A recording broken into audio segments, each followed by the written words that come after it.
یہ وہ لمحہ تھا جب مسجدوں سے اذان کی صدا چھین لی گئی اور ان زبانوں کو خاموش کر دیا گیا جن سے کئی صدیوں تک اللہ اکبر کی صدا بلند ہوتی تھی۔ اور یہ وہ دور تھا جب عورت کے سر سے حجاب اتار دیا گیا اور ان کو یہ سبق پڑھایا گیا کہ یہ حجاب ان کی پہچان نہیں۔ اور یہی وہ دور تھا جب عربی کے رسم الخط کو ختم کر کے برٹش کے رسم الخط کو اپنایا گیا، اور ان سب کے پیچھے تھا مصطفیٰ کمال اتاترک، یعنی کہ ترکوں کا باپ مصطفیٰ کمال۔ کچھ لوگوں کے لیے یہ قوم کا محسن تھا اور کچھ لوگوں کے لیے یہ وہ لمحہ تھا جب مسلمانوں نے اپنی امید کھو دی تھی۔ اور اب سوال یہ نہیں کہ کیا بدلا، بلکہ سوال یہ ہے کہ اس آزادی کی قیمت کیا تھی۔ عثمانی خلافت صرف ایک حکومت نہیں تھی، بلکہ یہ قانون تھا ذمہ داری کا اور احساس کا۔ جب کسی مسلمان کو کسی قسم کی تکلیف ہوتی تو اس کی نگاہیں سب سے پہلے استنبول پر بیٹھے عثمانی خلیفہ پر پہنچتی، اور اس اتنی بڑی سلطنت کا 600 سال تک قائم رہنا کسی معجزے سے کم نہیں تھا۔ لیکن تاریخ کا ایک بہت سخت قانون ہے کہ ہر بڑی سلطنت کو اس کے اندر کی آواز ہی ختم کر دیتی، اور یہ آواز لگائی مصطفیٰ کمال نے۔ مصطفیٰ کمال نے ایز اے کیپٹن ملٹری کو جوائن کیا اور ان کے اندر محبت اور نفرت دونوں تھی۔ محبت ان کے لیے ترک قوم، سیکولرزم، سائنس اور اسی طرح ماڈرنائزیشن سے تھی، اور نفرت اس وقت کے خلیفہ سے تھی۔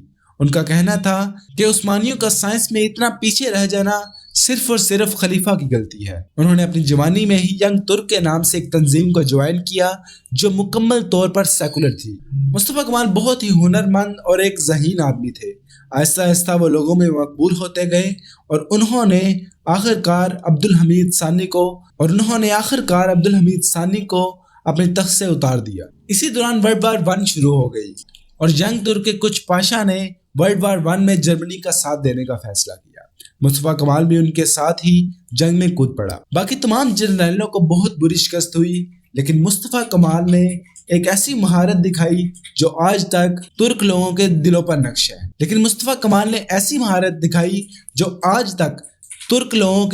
نقش ہے۔ اور اسی جنگ کے بعد انہیں خطاب دیا گیا اتاترک کا، یعنی کہ ترکوں کا باپ۔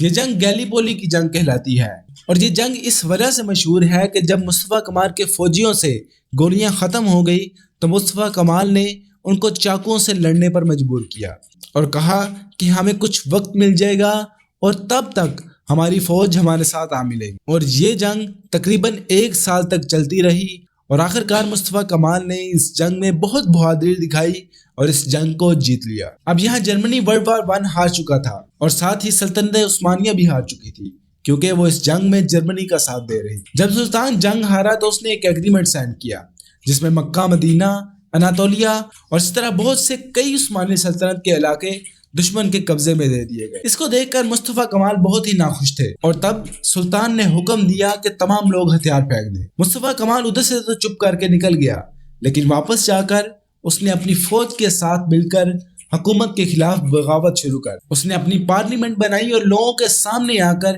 انتخابات شروع کیے، اور حیرت کی بات یہ تھی کہ لوگوں نے سلطان کو نہیں بلکہ مصطفیٰ کمال کو چنا تھا۔ اب مصطفیٰ کمال ترک لوگوں کا لیڈر بن چکا تھا، اور ان کے سامنے ایک بہت بڑی یونانی فوج تھی جو اسلحے سے لیس تھے۔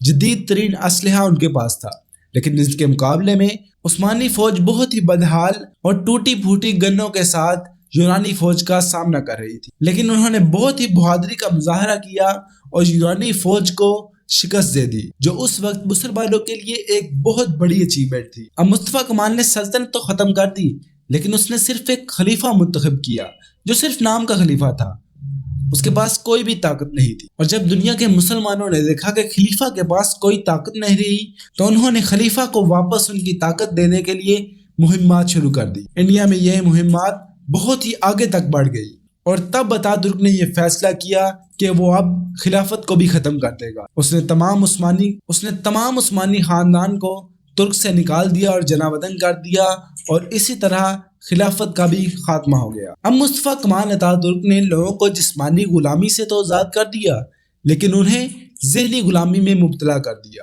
اس نے کئی ایسے فیصلے کیے جس سے پوری مسلم دنیا اس کو سیکولر شخص کے نام سے پکارنے لگی۔ اس نے سب سے پہلے مسجد میں اذان دینے پر پابندی لگائی، عورتوں کے حجاب پر پابندی لگائی، اور اس سے بڑھ کر عربی کے رسم الخط کو ختم کیا اور برٹش رسم الخط کو اپنایا، اور وہ خود جا جا کر اسکولوں میں برٹش رسم الخط سکھا رہا تھا۔ مصطفیٰ کمال کے ان فیصلوں کی وجہ سے پوری مسلم دنیا اس سے ناراض تھی، اور اسی فیصلوں کی وجہ سے علامہ اقبال نے اسے ترک ناداں بھی کہا تھا۔ اور یہاں پر کئی لوگوں کا کہنا ہے مصطفیٰ کمال نہ فرشتہ تھا نہ شیطان تھا، بلکہ وہ ایک دور تھا، ایک فیصلہ تھا جس کے اثرات آج تک ترکی میں دیکھے جا سکتے ہیں۔ کچھ لوگوں نے مصطفیٰ کمال میں نجات دیکھی اور کچھ نے مصطفیٰ کمال میں زوال دیکھا۔ آپ اس بارے میں کیا رائے رکھتے ہیں؟ کمنٹ سیکشن میں اپنی رائے کا اظہار ضرور کیجیے گا۔ اللہ نگہبان۔